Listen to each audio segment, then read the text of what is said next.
కొత్తిమీర రైస్ తయారు చేసే విధానం చూద్దాం. కొత్తిమీరని శుభ్రంగా కడిగి పెట్టుకొని మిక్సీ జార్లో వేసుకుంటున్నానండి.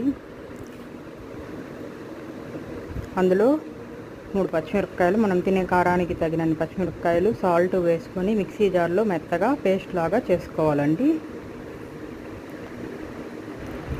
ఇదండి, ఇలా పేస్ట్ లాగా చేసుకుంటే సరిపోతుంది. ఇప్పుడు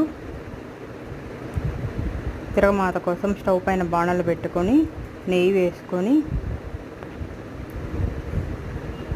అందులో రుబ్బు పెట్టుకున్న కొత్తిమీర పేస్ట్ వేసుకొని వేగనివ్వాలండి. నూనె పైకి తేలేంత వరకు వేగనివ్వాలండి.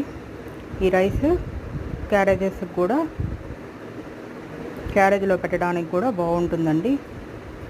పిల్లలు కొత్తిమీర తిన్నారు కదా, కొంతమంది వాళ్ళు ఇలా చేసి పెడితే తినడానికి ఇష్టపడతారు. అందులో పేస్ట్ ఉడికాక అందులో మనకు ఎంత రైస్ కావాలో అంత రైస్ వేసుకొని బాగా కలిగి పెట్టుకొని పైన కొత్తిమీరతో గార్నిష్ చేసుకుంటే ఎంతో టేస్టీగా ఉండే కొత్తిమీర రైస్ హెల్త్కి కూడా మంచిదండి. Subscribe my YouTube channel for more videos అండి. Thank you for watching.